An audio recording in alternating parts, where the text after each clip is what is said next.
Salam bagi kita semua. Mari kita satukan hati dan pikiran kita untuk memulai ibadah pada sore hari ini.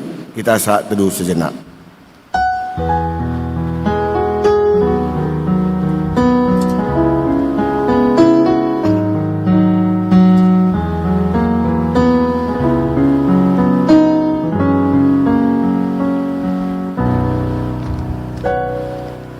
Kita bernyanyi.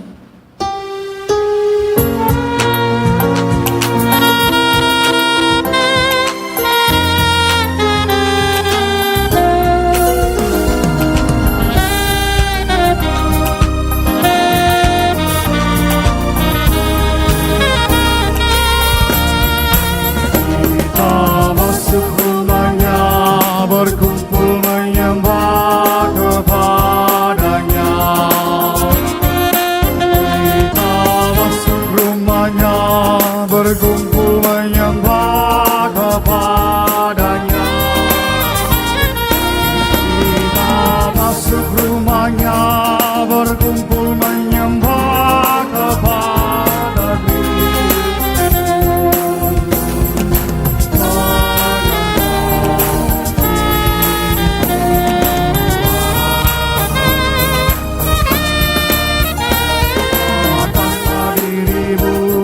Arahkan hatimu kepadanya. Padatlah dirimu, arahkan hatimu kepadanya. Padatlah dirimu, arahkan hatimu kepada Kristus.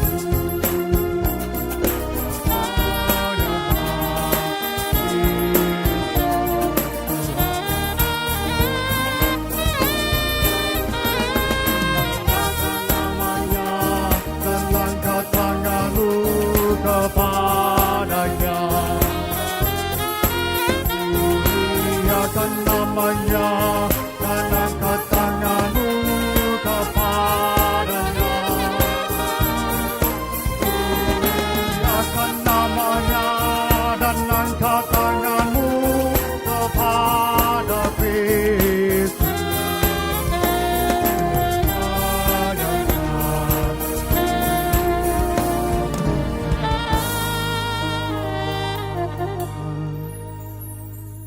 Di dalam nama Allah Bapa dan anaknya Tuhan Yesus Kristus dan nama Roh Kudus Halik langit dan bumi. Amin. Bumi penuh dengan kasih setia Tuhan. Oleh firman Tuhan langit telah dijadikan. Bersorak-sorailah hai orang-orang benar dalam Tuhan, sebab memuji-muji itu layak bagi orang-orang jujur. Haleluya.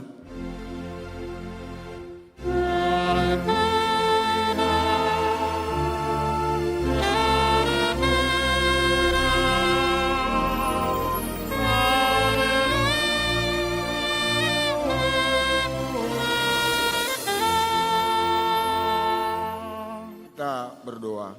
Ya Tuhan Allah Bapa yang Maha Pengasih, Engkau berfirman bahwa kami harus menderita dan mati bersama Tuhan kami Yesus Kristus, agar bersama Dia kami menerima kemuliaan.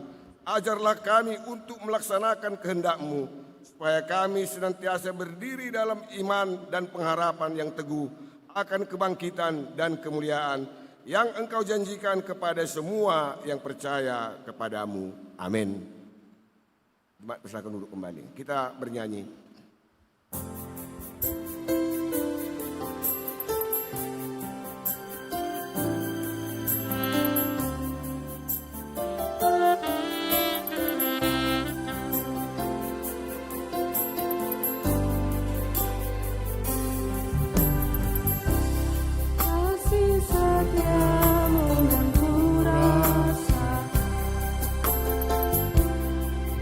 Lebih tinggi dari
membuatku terpesona.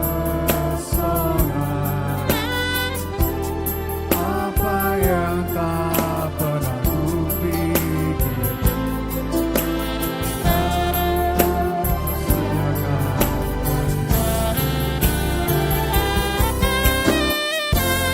dapatkah aku ini Tuhan dari biji matamu? Dengan apa akan ku balas Tuhan?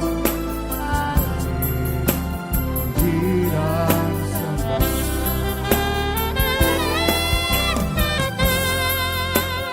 Dapatkah ku balas Tuhan? Puji dan sembah.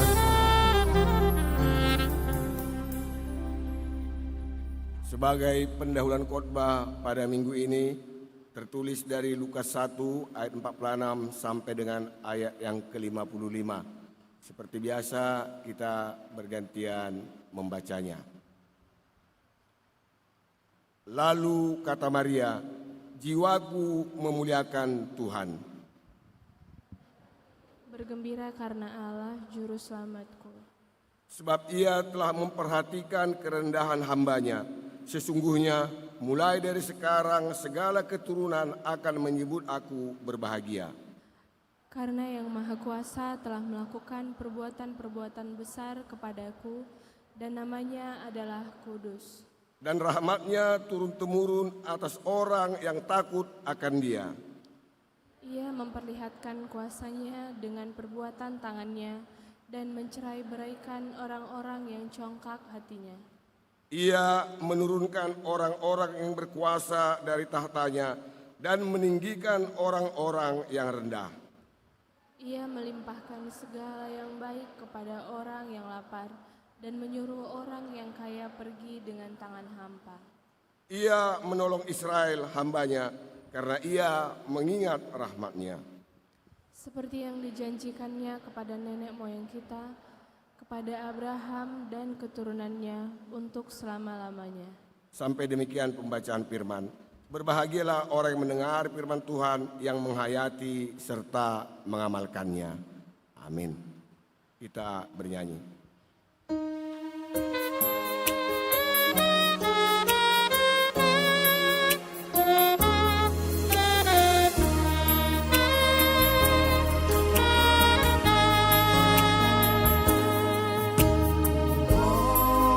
Ku bilang kawanku terluka oleh kehujanan, dan kehendakku jadi bangku.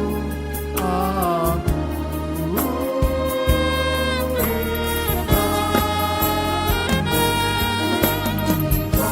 kalau tutur tak sebentar, tolak orang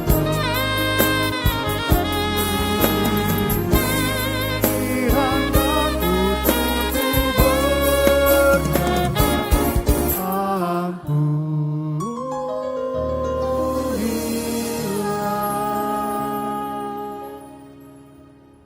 Marilah kita sejenak mengingat segala dosa yang kita perbuat di hadapan sesama manusia, terlebih di hadapan Allah, dan memohon pengampunan daripadanya.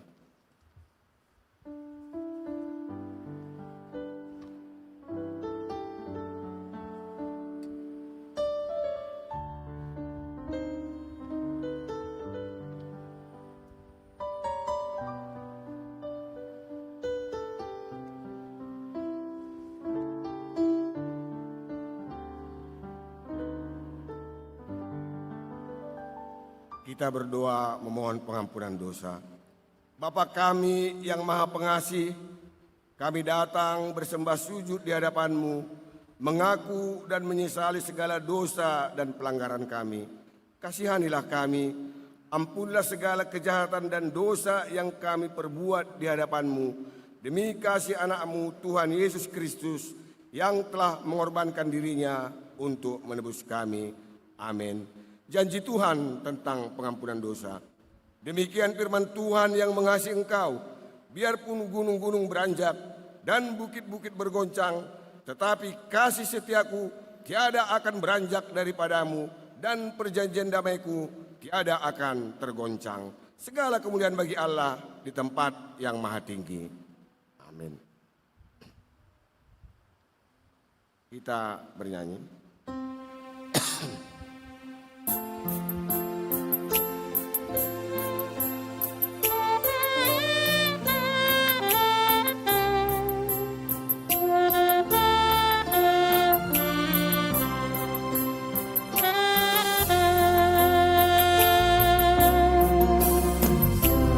Indah siang disinari terang, cara Tuhan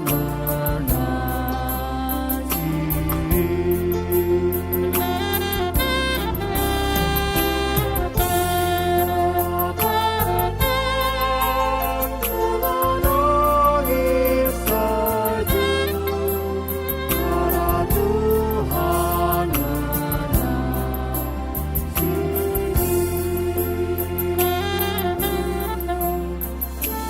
Tuhanku lembut dan penyayang, dan aku mengasihi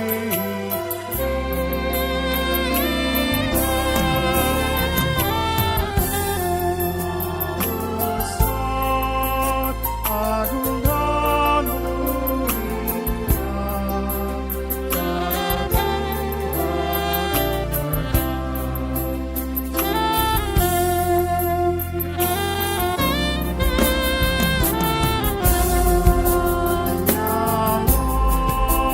seluas angkasa, cara Tuhan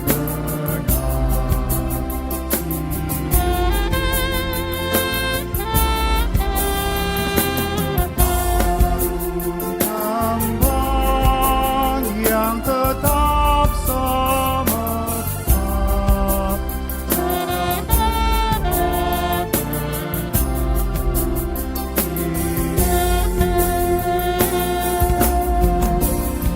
damai tetap besertaku, dan segala pengharapanku.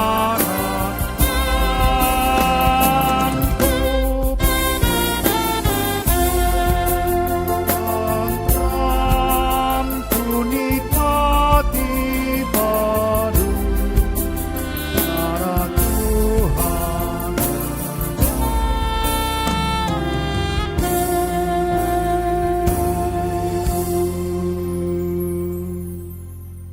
Sebagai pengganti hukum Taurat diambil dari Mazmur 37 ayat yang keempat. Demikian tertulis. Dan bergembiralah karena Tuhan, maka Ia akan memberikan kepadamu apa yang diinginkan hatimu. Mari kita berdoa memohon kekuatan dari Allah Bapa. Ya Allah Bapa kami, berilah kami kekuatan untuk melakukan yang sesuai dengan firman-Mu. Amin. Kita bernyanyi.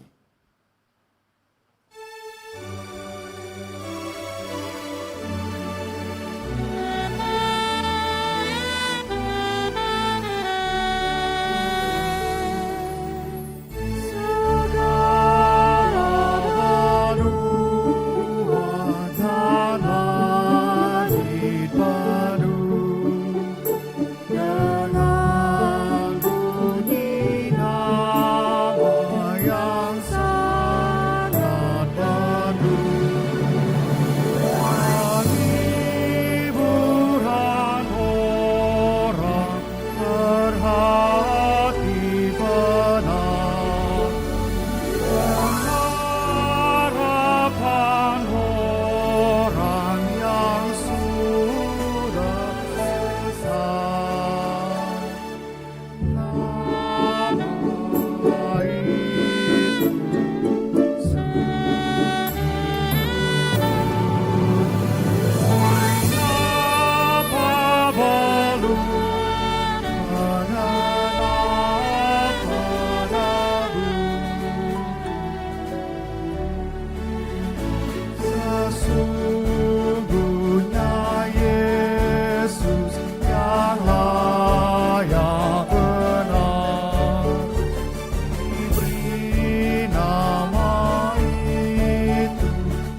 marilah kita bersaksi mengikrarkan pengakuan iman kita bersama jemaat pada segala abad di seluruh dunia ini. Aku percaya kepada Allah, Bapa yang Maha Kuasa, Khalik langit dan bumi. Aku percaya kepada Yesus Kristus, Anaknya yang tunggal, Tuhan kita, yang dikandung daripada Roh Kudus, lahir dari anak darah Maria, yang menderita di bawah pemerintahan Pontius Pilatus, disalibkan, mati dan dikuburkan, turun ke dalam kerajaan maut, pada hari yang ketiga bangkit pula dari antara orang mati, naik ke surga, duduk di sebelah kanan Allah Bapa yang Maha Kuasa, dan akan datang dari sana untuk menghakimi orang yang hidup dan yang mati. Aku percaya kepada Roh Kudus, gereja yang kudus dan am, persekutuan orang kudus, pengampunan dosa, kebangkitan daging, dan hidup yang kekal. Amin. Untuk menyambut firman Tuhan, kita bernyanyi.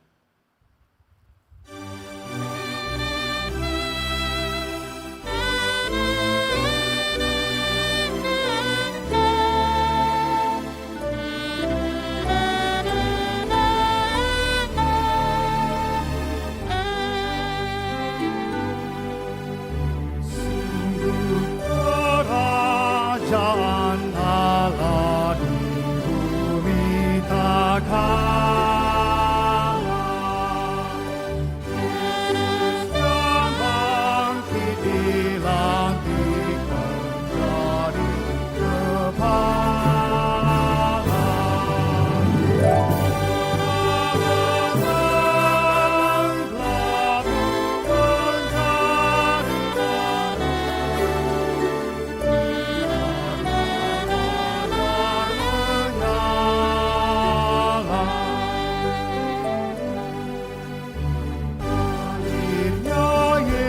Yesus memulihkan orang terluka,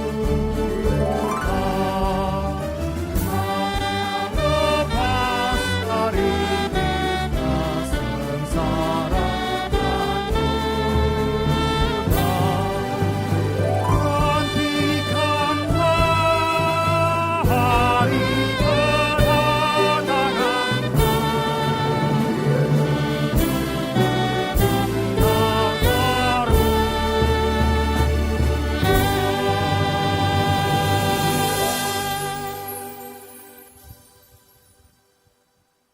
Damai sejahtera Allah yang melampaui segala akal, itulah yang memelihara hati dan pikiranmu dalam Kristus Yesus Tuhan kita. Amin. Salam buat kita semua. Mari kita membaca firman Tuhan dari Habakuk pasal 3 ayat 10 sampai ayat 17. Habakuk pasal 3 ayat 10 sampai 19. Kita akan baca ayat-ayat ini berganti-gantian. Habakuk pasal 3 ayat 10 sampai 19. Saya membacakan ayat yang genap, jemaat Tuhan membacakan ayat yang ganjil. Melihat engkau gunung-gunung gemetar, air bah menderu lalu, samudera raya memperdengarkan suaranya dan mengangkat tangannya. Matahari, bulan berhenti di tempat kediamannya, karena cahaya anak-anak panahmu yang melayang laju, karena kilauan tombakmu yang berkilat. Dalam kegeraman engkau melangkah melintasi bumi, dalam murka engkau menggasak bangsa-bangsa. Engkau berjalan maju untuk menyelamatkan umatmu, untuk menyelamatkan orang yang kau urapi. Engkau meremukkan bagian atas rumah orang-orang fasik, dan kau buka dasarnya sampai batu yang penghabisan. Engkau menusuk dengan anak panahnya sendiri, kepala laskarnya, yang mengamuk untuk menyerahkan aku dengan sorak-sorai, seolah-olah mereka menelan orang tertindas secara tersembunyi. Dengan kudamu, engkau menginjak laut, timbunan air yang membuih. Ketika aku mendengarnya, gemetarlah hatiku, mendengar bunyinya, menggigillah bibirku, tulang-tulangku seakan-akan kemasukan sengal. dan aku gemetar di tempat aku berdiri. Namun dengan tenang akan kunantikan hari kesusahan yang akan mendatangi bangsa yang bergerombolan menyerang kami. Sekalipun pohon ara tidak berbunga, pohon anggur tidak berbuah, hasil pohon zaitun mengecewakan. Sekalipun ladang-ladang tidak menghasilkan bahan makanan, kambing domba terhalau dari kurungan, dan tidak ada lembu sapi dalam kandang. Namun aku akan bersorak-sorak di dalam Tuhan, beria-ria di dalam Allah yang menyelamatkan aku. Allah Tuhanku itu kekuatanku, Ia membuat kakiku seperti kaki rusa, Ia membiarkan aku berjejak di bukit-bukitku. Bapak Ibu Saudara-saudara, tema kita hari ini adalah bergembira di dalam Tuhan. Bergembira di dalam Tuhan diambil dari ayat yang ke-18. Namun aku akan bersorak-sorak di dalam Tuhan, beria-ria di dalam Allah yang menyelamatkan aku. Bapak Ibu Saudara-saudara yang saya kasihi di dalam Tuhan Yesus Kristus, bergembira di dalam Tuhan. Mengapa kita harus bergembira di dalam Tuhan? Amsal 17 ayat 22 mengatakan, hati yang gembira adalah obat yang manjur, tetapi semangat yang patah mengeringkan tulang. Hati yang gembira adalah obat yang manjur, semangat yang patah mengeringkan tulang. Kalau kita bersuka cita, itu naik imun kita, antibodi kita makin bagus. Jadi hati yang gembira adalah obat yang manjur, semangat yang patah mengeringkan tulang. Dalam konteks ini kita melihat kalau Bapak Ibu Saudara, Habakuk bersuka cita, Habakuk bergembira di tengah-tengah situasi yang sulit. Kalau bergembira kita di tengah-tengah situasi yang senang, aman, itu biasa. Tapi di tengah-tengah situasi yang sulit di mana Habakuk melihat bangsanya mau dihukum oleh Tuhan melalui bangsa-bangsa lain. Sampai Habakuk sepertinya kayak bingung. Dia berpikir, mengapa Tuhan mengizinkan bangsa yang tidak mengenal Tuhan menghukum, menindas umat pilihan Allah. Tapi Bapak Ibu Saudara yang saya kasihi dalam Tuhan Yesus, itu hak prerogatif Allah sendiri, kedaulatan Allah sendiri. Tentu Tuhan bisa memakai berbagai cara. Tuhan bisa memakai semua orang, semua manusia untuk melaksanakan rencananya. Bapak Ibu Saudara yang saya kasihi di dalam Tuhan Yesus Kristus. Tetapi yang mau kita lihat hari ini di sini, Habakuk di tengah-tengah situasi yang sulit, di tengah-tengah di mana doanya belum dijawab, di tengah-tengah masalah bertubi-tubi, di tengah-tengah kendala masih ada, tantangan masih ada, kesulitan masih ada, persoalan masih ada, bangsanya terancam dihukum, dibuang ke Babel. Tapi dia katakan, namun aku akan bersorak-sorak di dalam Tuhan dan bergembira di dalam Allahku. Bersukacita di dalam Tuhan, walau masalah belum selesai, belum ada solusinya, walaupun doa kita belum dijawab, walaupun nilai kita mungkin belum keluar, walaupun nilai kita mungkin di bawah standar, tapi kita tetap bersukacita datang kepada Tuhan. Kenapa? Karena Tuhan itu luar biasa. Dia sanggup melakukan apa saja di luar jangkauan pemikiran kita. Dia punya kuasa atas segala sesuatu. Alam pun tunduk kepadanya. Bangsa-bangsa di bawah kendalinya. Mengapa kita harus bersukacita? Karena Tuhan berkuasa atas segala sesuatu. Karena Tuhan akan bertindak untuk menolong, untuk menyelamatkan umatnya, umat pilihannya. Artinya Tuhan tidak tinggal diam. Dia peduli kepada kita semua. Saudara tahu Habakuk, arti nama Habakuk dalam bahasa Ibrani itu artinya pelukan atau yang memeluk. Artinya begini, walaupun ada masalah, walaupun ada persoalan, walaupun doanya belum dijawab, walaupun bangsanya terancam dibuang, tetapi dia tetap memeluk Tuhan. Tetap dia melekat kepada Tuhan. Tetap dia bergantung kepada Tuhan. Tetap dia menyerahkan hidupnya kepada Tuhan. Itu Habakuk. Pertanyaannya sekarang Bapak Ibu, apa yang harus kita lakukan supaya kita tetap bersuka cita di tengah-tengah situasi yang sulit? Supaya kita bisa bersuka cita di tengah-tengah situasi yang tidak enak sekalipun. Sebetulnya kalau orang lain menilai kita orang Kristen hebat. Kenapa saya katakan orang Kristen itu hebat? Kenapa? Kalau ulang tahun dia bernyanyi, bersukacita. Kalau dia pesta bernyanyi. Kalau dia kemalangan bernyanyi. Pokoknya susah atau senang, duka atau sukacita, nyanyi terus. Itu orang Kristen. Lalu saya bilang begini, lebih hebat lagi orang kita India, aku bilang.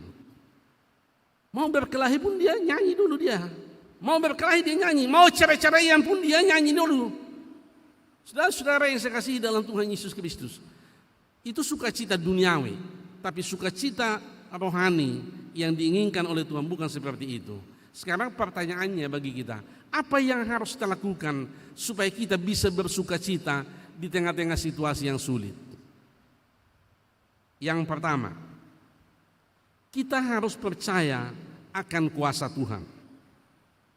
Kita harus percaya akan kuasa Tuhan karena Tuhan punya kuasa atas segala sesuatu. Coba kita baca dulu sebentar. Ayat 10, 11, 12 ya. Ayat 10 dulu, ayat 10 dan 11 itu aja dulu. 1, 2 ya. Melihat engkau gunung-gunung gemetar, air bah menderu lalu, samudera raya memperdengarkan suaranya dan mengangkat tangannya. Matahari, bulan berhenti di tempat kediamannya karena cahaya anak-anak panahmu yang melayang layu, karena kilauan tombakmu yang berkilat. Saya mau sampaikan kepada kita, Tuhan berkuasa atas segala sesuatu. Terhadap matahari sekalipun dia berkuasa, terhadap bulan sekalipun dia berkuasa. Kalau kita membaca Yosua pasal 10 ayat 12 sampai 13, dia katakan begini, lalu Yosua berbicara kepada Tuhan, pada hari Tuhan menyerahkan orang Amori itu kepada orang Israel. Ia berkata di hadapan orang Israel, matahari berhentilah di atas Gibeon, dan bulan berhentilah di atas lembah Alayon. Bisa matahari stop, berhenti, bisa bulan berhenti. Kenapa? Kuasa siapa? Kuasa Tuhan. Artinya lihat kuasa Tuhan, lihat keajaiban Tuhan. Kalau kita baca lagi ayat 15, sama-sama coba kita baca ayat 15. 1, 2 ya. Dengan kudamu engkau menginjak laut, timbunan air yang membun. Coba Bapak Ibu Saudara, Laut Merah bisa ditelusuri oleh bangsa Israel keluar dari tanah Mesir. Hanya Musa disuruh mengulurkan tongkatnya, lalu laut itu terbelah dua, lalu bisa kereta kuda lewat. Kuasa siapa? Kuasa Tuhan. Artinya Bapak Ibu, Allah punya kuasa dari dulu sekarang sampai selama-lamanya. Itu makanya dalam kitab Ibrani dikatakan Yesus Kristus tetap sama, baik kemarin maupun hari ini sampai selama-lamanya. Yesus Kristus tidak pernah berubah dari dulu sekarang sampai selama-lamanya. Dia punya kuasa, dia punya kendali. Jadi kita tidak perlu takut.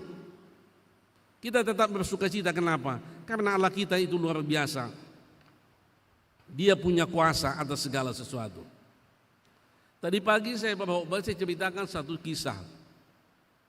Ada seorang ibu, perutnya besar sekali, sakit dia, lalu dibawa ke dokter. Waktu dibawa ke dokter, lalu di CT scan langsung oleh dokter. Dokter bilang, ini ada tumor di kandungan ibu ini. Ini tumornya diperhitungkan lebih kurang 18 kilo. Dulu di Pina Estetika pernah dioperasi itu 15 kilo oleh salah seorang dokter. Ini tumornya 18 kilo. Lalu apa solusinya? Katanya kepada dokter. Dokter bilang, ini segera mesti dioperasi. Lalu keluar katanya, kalau dioperasi nanti dokter, bagaimana? Dijamin sembuh enggak?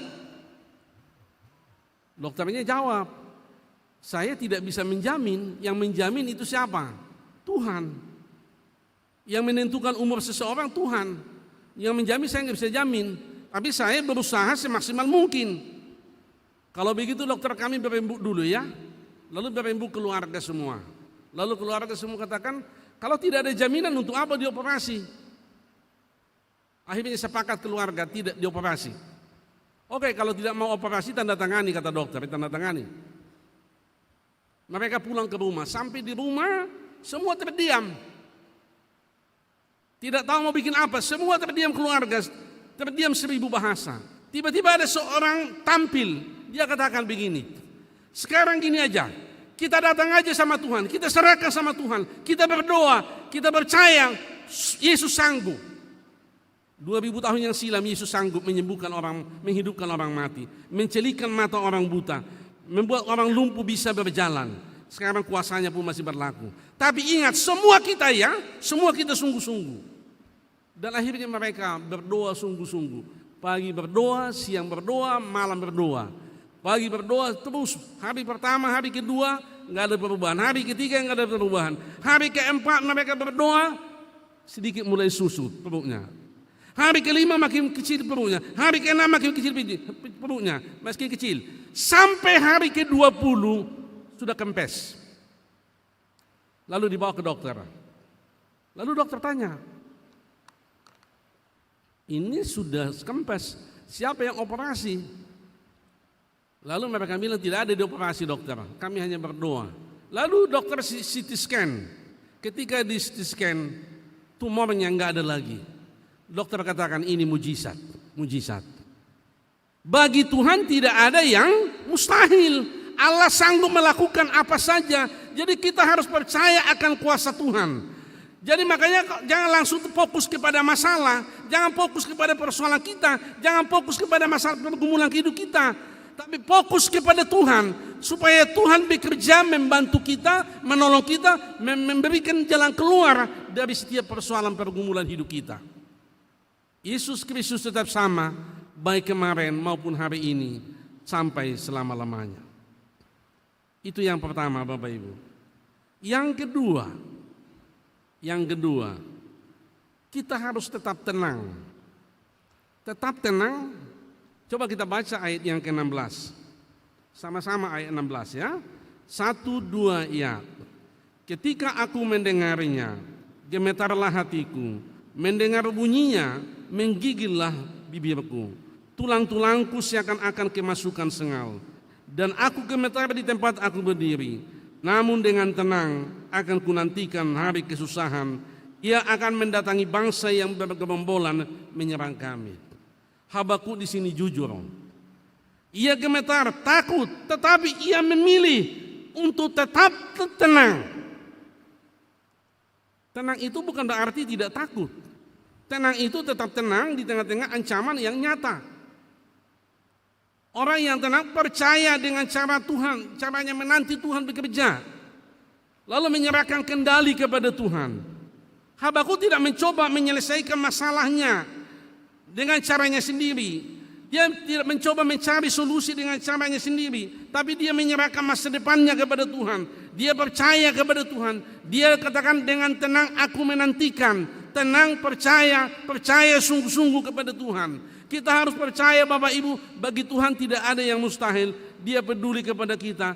Dia sanggup membantu kita dalam kesulitan-kesulitan yang kita hadapi. Sesulit apa yang dihadapi kita hadapi dibandingkan dengan kesulitan yang dilihat oleh Habakuk. Sebentar lagi bangsanya akan ditawan, akan dibuang ke Babel. Sakit melihatnya, miris hatinya. Tetapi dengan tenang aku menantikan. Mari kita datang kepada Tuhan di setiap persoalan hidup kita. Ada seorang bapak, dia buka lahan perkebunan tebu. Tanahnya luas, puluhan hektar. Lalu dia ambil uangnya semua dari bank, mas istrinya pun dijualnya untuk memodali perkebunan ini. Jadi ditanamlah kebun tebu ini sudah luas sekali. Bapak Ibu Saudara, tebu itu sudah tinggi. Satu minggu lagi diperhitungkan akan panen. Anaknya yang tunggal, hanya satu anaknya, pas pergi ke kebun melihat kebunnya ini, tiba-tiba dilihatnya api sudah menyala, membakar kebun itu. Api mulai menyala betul-betul. Lalu dia lari dikejar bapaknya. Dia bilang sama bapaknya, "Papa, kebun tebu kita terbakar, kebun tebu kita terbakar." Lalu apa yang terjadi? Langsung bapaknya bilang begini. Dia pegang tangan anaknya, dia panggil istrinya. Mereka bertiga pegangan tangan. Dia berdoa kepada Tuhan. "Tuhan, sekarang kebun tebu kami terbakar. Saya menyerahkan itu kepadamu. Uang untuk memodalinya itu dari Tuhan. Semuanya kuserahkan kepadamu. Entah api itu kau stop atau tidak, saya serahkan kepadamu. Saya percaya Tuhan punya rencana yang indah dalam hidup kami. Engkau akan mengatur semua yang terbaik." Lalu dia tidak pergi ke kebun, dibiarkan aja. Besoknya pergi dia ke kebun. Dia dapat berita dari orang, rupanya angin kencang kali angin. Lalu api itu berjalan begitu cepat. Yang terbakar adalah apa? Daun-daun daripada tebu itu. Sehingga dia lihat semua tebunya masih berdiri semuanya. Lalu sampah-sampah sudah bersih semuanya. Lalu diambil parang, dia potong. Lalu dia cicipi, ternyata tebu itu masih bagus. Bahkan katanya setelah dipotong diambil, dibawa ke pabrik, karena panas api itu, kadar gula tebu itu makin bagus. Saya mau sampaikan kepadamu Bapak Ibu. Api yang seharusnya menghanguskan, bisa Tuhan ubah menjadi api berkat. Api yang seharusnya menghanguskan, bisa Tuhan ubah menjadi api berkat. Tapi caranya bagaimana? Caranya tenang, datang kepada Tuhan, mengadu kepada Tuhan, menyerahkan semua hidupnya kepada Tuhan, menyerahkan persoalannya kepada Tuhan. Habakuk datang kepada Tuhan, Habakuk mengadu kepada Tuhan, Habakuk percaya kepada Tuhan, Habakuk memegang Tuhan erat-erat dalam hidupnya. Walaupun doanya belum dijawab, walaupun masalahnya masih ada, walaupun pergumulannya belum selesai, walaupun kendala-kendala ada, tapi dia tetap datang kepada Tuhan. Percaya akan kuasa Tuhan. Tetap tenang menantikan pertolongan Tuhan. Yang ketiga, kita harus setia kepada Tuhan. Setia kepada Tuhan. Setia di tengah-tengah situasi yang sulit. Setia menghadapinya. Jangan tinggalkan Tuhan. Ada masalah, ada persoalan, ada pergumulan. Jangan tinggalkan Tuhan, tetapi tetap setia kepada Tuhan. Kita baca ayat 17 dan ayat 18. Sama-sama kita baca ya, semuanya. 1, 2 ya. Sekalipun pohon ara tidak berbunga, pohon anggur tidak berbuah, hasil pohon zaitun mengecewakan, sekalipun ladang-ladang tidak menghasilkan bahan makanan, kambing domba terhalau dari kurungan, dan tidak ada lembu sapi dalam kandang. Namun aku akan bersorak-sorak di dalam Tuhan, beria-ria di dalam Allah yang menyelamatkan aku. Sekalipun pohon ara tidak berbunga, pohon anggur tidak berbuah, hasil pohon zaitun mengecewakan, sekalipun ladang-ladang tidak menghasilkan bahan makanan, kambing domba terhalau dari kurungan, tidak ada lembu sapi dalam kandang.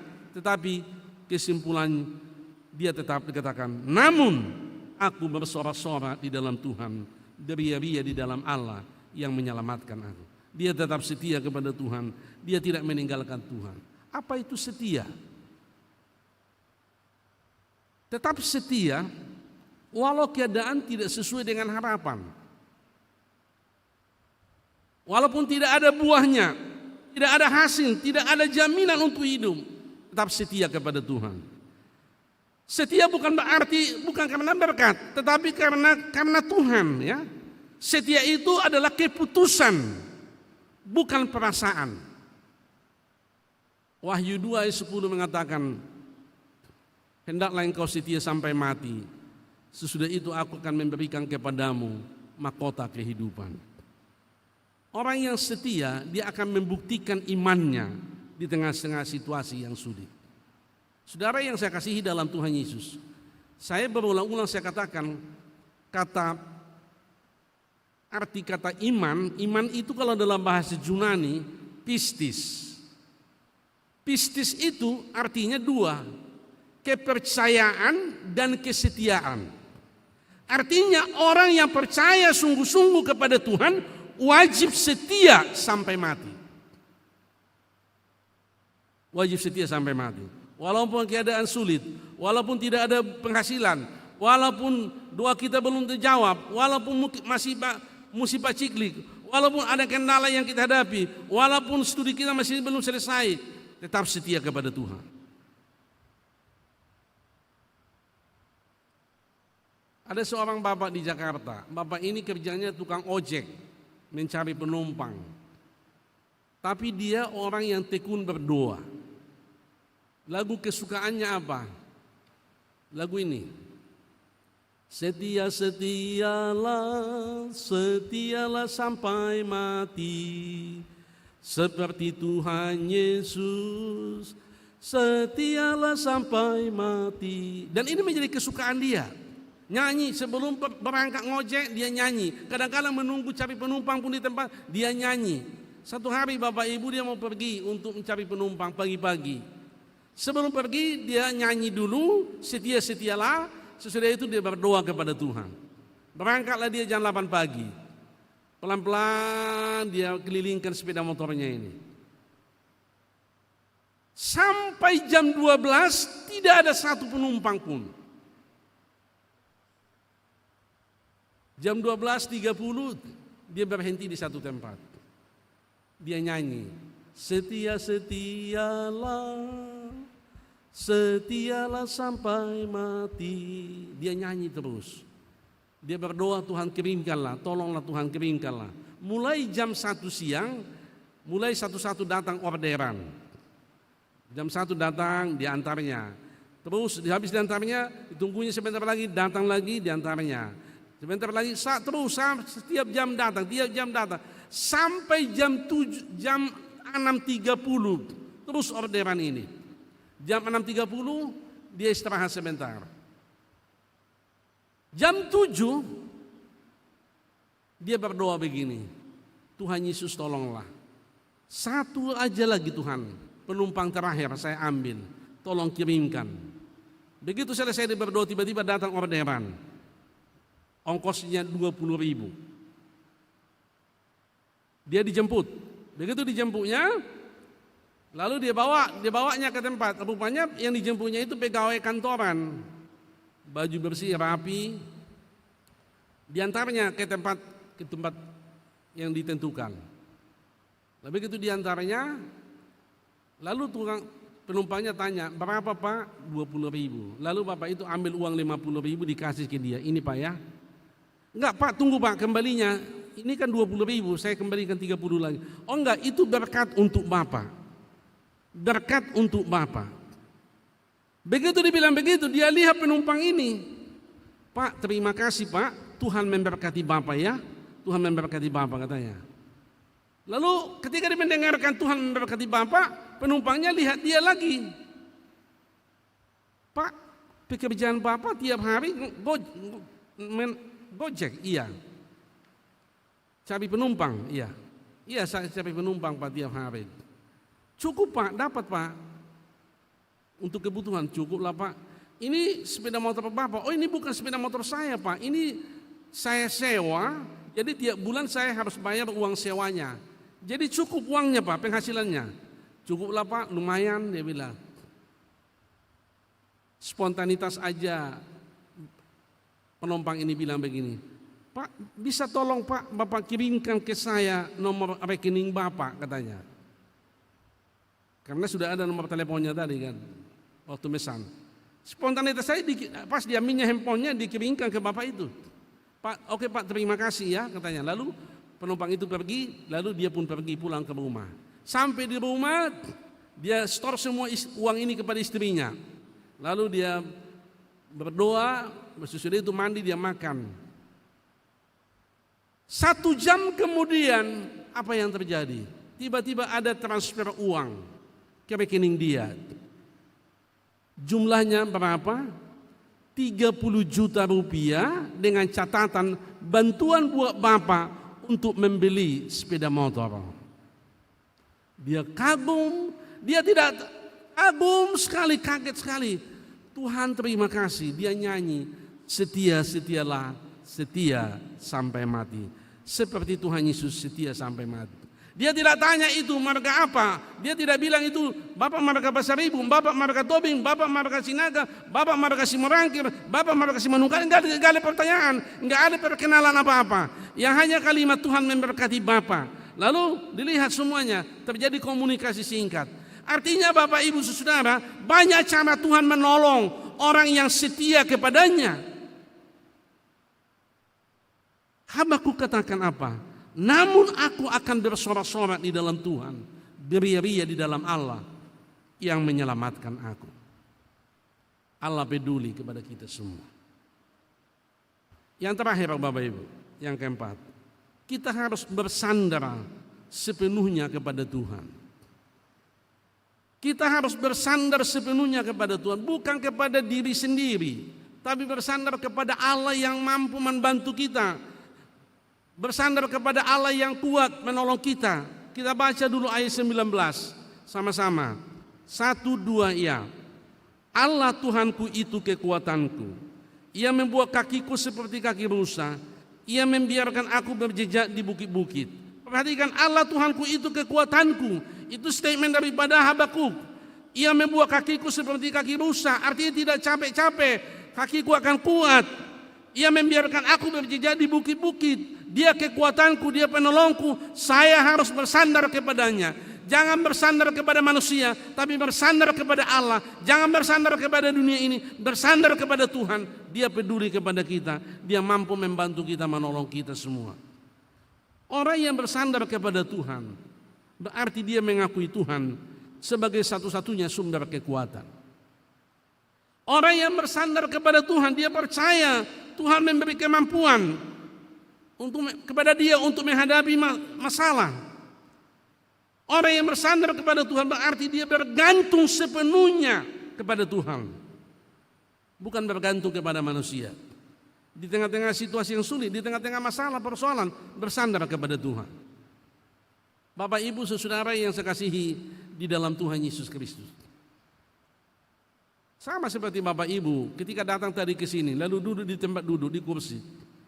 Apakah Bapak goyang-goyang duduk kursinya sehingga Bapak duduk? Enggak kan? Tapi karena Bapak Ibu semua yakin kursinya kuat, lalu duduk di situ. Kita yakin Tuhan kita itu kuat, kita yakin Tuhan kita itu mampu, makanya kita bersandar kepadanya. Dia peduli kepadanya. Sesulit apapun, sampai nyawa terancam sekalipun, dia sanggup membantu kita dalam kesulitan-kesulitan kita. Saya mau menutup firman Tuhan ini dengan satu cerita. Ada seorang anak muda umur 28 tahun. Dia tinggal di salah satu negara di mana dilarang untuk membaca Alkitab, dilarang untuk terang-terangan menunjukkan imannya kepada Tuhan. Satu hari dia ini orang yang tekun dengan kepercayaan di agamanya yang lama. Satu hari dia berjalan ke satu tempat, dilihat ada gudang, dia masuk ke gudang itu. Ketika dia masuk ke gudang itu, dia melihat ada satu Alkitab. Ada satu Alkitab. Lalu Bapak Ibu Saudara, Alkitabnya ini diambilnya Alkitab itu, dilapnya, dibersihkannya. Lalu mulai dia baca, mulai tertarik dia membaca. Diam-diam dia baca, selama 1 minggu dia baca diam-diam tanpa ada orang tahu. Dan sesudah 1 minggu dia menemukan ayat-ayat kunci. Contohnya Yohanes 14 ayat 6, akulah jalan dan kebenaran dan hidup, dan ayat-ayat yang lain.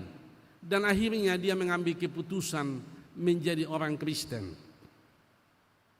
Untuk membina imannya supaya bertumbuh, dia cari gereja, tapi tidak ada gereja di negeri mereka. Lalu dia selidiki di mana ada orang Kristen. Rupanya ada di situ istilah gereja bawah tanah. Gereja bawah tanah bukan di bawah tanah. Gereja bawah tanah itu maksudnya begini. Mereka kumpul 10-12 orang di rumah-rumah, lalu beribadah, mengadakan ibadah, pendalaman Alkitab, berdoa, baca firman. Itu namanya gereja bawah tanah. Dan gereja itu tersembunyi. Dan di negeri mereka kalau ketahuan membaca Alkitab, menunjukkan imannya terang-terangan, bisa dia dibunuh, bisa dihukum pancung. Dan akhirnya anak muda ini gabung ke situ. Ketika dia gabung, dia beribadah di situ, lama-lama dia menjadi pintar, lama-lama dia menjadi pengkhotbah, lama-lama dia membaptis orang, lama-lama akhirnya dia memimpin perjamuan kudus. Pada suatu hari Jumat Agung, dia memimpin perjamuan kudus. Rupanya di antara mereka yang hadir itu ada satu orang yang berkhianat, membocorkan ke pemerintah setempat identitas dia, semua aktivitas dia. Akhirnya suatu hari rumahnya digerebek petugas, lalu digeledah, ditemukan ada Alkitab, lalu dipanggil dia. Kamu Kristen? Iya, saya Kristen. Ini Alkitabmu? Iya. Kamu tahu akibatnya kalau kamu Kristen? Tahu. Nyawa terancam. Oke, sekarang tinggalkan imanmu. Kau tinggalkan imanmu, kau akan dibebaskan. Dia bilang apa? Tidak bisa. Saya sudah percaya kepada Yesus. Yesus itu juru selamatku. Sandaranku hanya Dia. Dia penolongku, Dia juru selamatku. Dia yang sanggup membantu saya. Kalau tidak, kamu akan dihukum pancung. Tidak apa-apa, kalau harus saya mati demi mengikut Tuhan, tidak apa-apa. Akhirnya diumumkan di kampung itu. Besok kita akan hukum pancung salah seorang yang mengaku dirinya orang Kristen di negeri ini. Lalu besoknya dibawa dia ke lapangan. Banyak orang sudah bawa handphonenya untuk memvideokan. Siap semua, lalu tangannya diikat, kakinya diikat.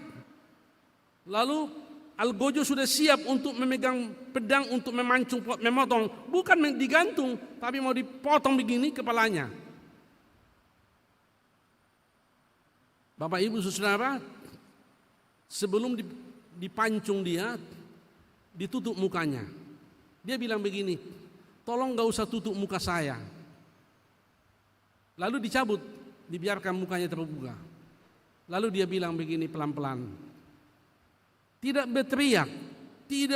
berteriak, dia hanya bilang pelan, Tuhan Yesus, ke dalam tanganmu serahkan nyawaku. Begitu dia katakan begitu, Tuhan Yesus ke dalam tanganmu kuserahkan nyawaku. Tiba-tiba ada suara berteriak, ada suara kuat di tempat itu. Inilah anak yang kukasihi, kepadanya lah aku berkenan, jangan kamu apa-apakan dia. Tiba-tiba pedang yang dipegang untuk memotong dia langsung jatuh, lalu pecah berkeping-keping seperti kaca. Dan tangannya terbuka, tali pengikat di kaki terbuka, semua orang diam. Lalu Bapak Ibu Saudara, pemerintah tidak bisa menjelaskan kenapa. Akhirnya pendek kata dia dibebaskan. Tapi apa yang mau kusampaikan Bapak Ibu, di tengah-tengah situasi yang sulit, di tengah-tengah yang sangat terdesak sekali, nyawanya terancam, tapi dia bersandar kepada Tuhan, mengadu kepada Tuhan. Kenapa? Allah Tuhanku itu kekuatanku. Dia penolongku, dia sanggup membantu, dia sanggup memberikan solusi, dia sanggup menjaga, bahkan dia sanggup membebaskan umatnya dari setiap persoalan yang kita hadapi. Kiranya Tuhan menolong kita, memberkati kita semua. Amin, mari kita berdoa. Bapa di surga, Tuhan terima kasih. Kami bersyukur kepadamu untuk firman-Mu yang sudah kami baca, sudah kami renungkan. Yang kembali menolong kami, membimbing kami dan mengingatkan kami. Supaya kami sungguh-sungguh bergembira di dalam Tuhan. Supaya kami sungguh-sungguh kuat di dalam Tuhan. Walaupun ada masalah, walaupun doa kami belum dijawab, walaupun masalah masih tetap ada, pergumulan, kendala-kendala masih ada, mungkin sakit penyakit ada, tapi kami tetap percaya kepadamu.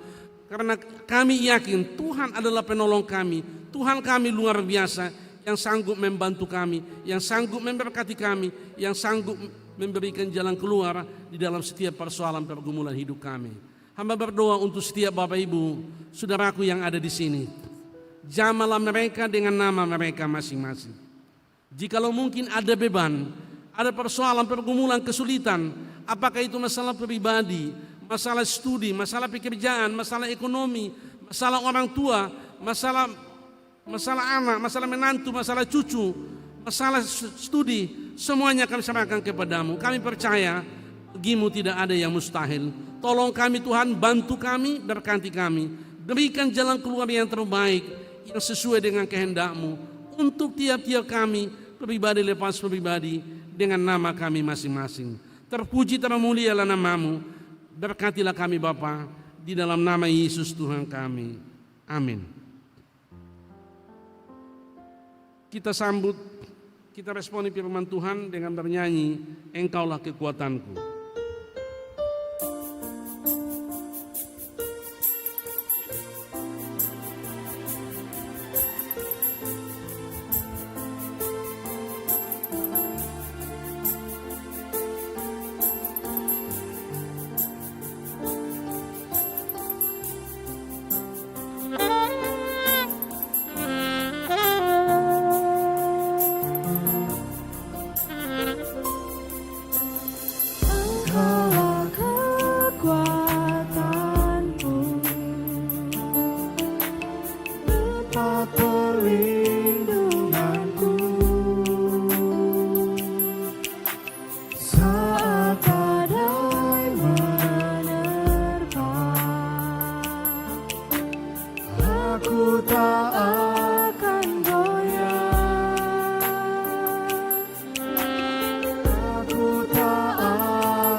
Kekuatanku, sukacitaku.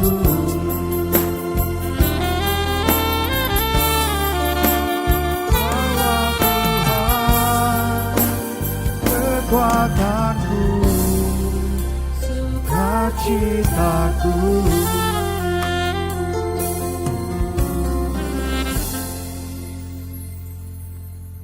Ayat firman Tuhan yang mendasari kita untuk memberikan persembahan dari Roma 12 ayat 1. Karena itu saudara-saudara, demi kemurahan Allah aku menasihatkan kamu, supaya kamu mempersembahkan tubuhmu sebagai persembahan yang hidup, yang kudus dan yang berkenan kepada Allah. Itu adalah ibadahmu yang sejati.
Sudah untuk bangkit berdiri.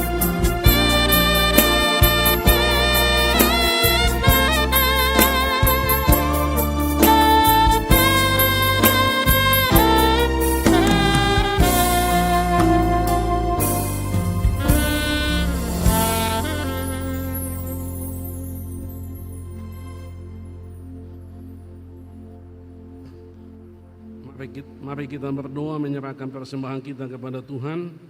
Ya Allah Bapa kami yang ada di surga, kami mengaku dengan setulus hati, Engkaulah sumber segala berkat dan karunia dalam hidup kami. Di sini kami mempersembahkan syukur kami kepadamu. Terimalah persembahan umat-Mu dan berkatilah menjadi alat kesaksian, persekutuan dan pelayanan jemaat-Mu ini.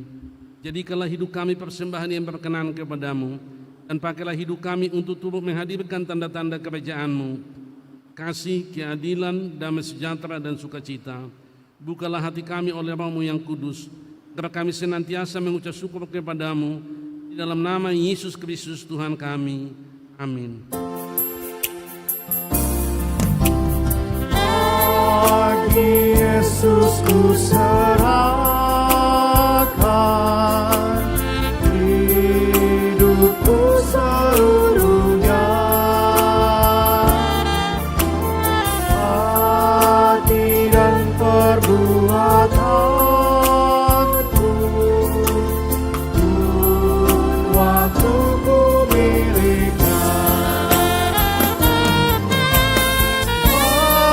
Bagi Yesus semuanya,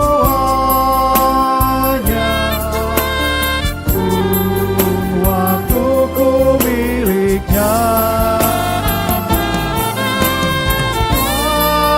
Bagi Yesus semuanya, waktuku miliknya. Bapa kami yang di surga, dikuduskanlah nama-Mu, datanglah kerajaan-Mu, jadilah kehendak-Mu di bumi seperti di surga. Berikanlah kami pada hari ini makanan kami yang secukupnya. Ampunilah kami akan kesalahan kami, seperti kami juga mengampuni orang yang bersalah kepada kami. Dan janganlah membawa kami ke dalam pencobaan, tetapi lepaskanlah kami daripada yang jahat.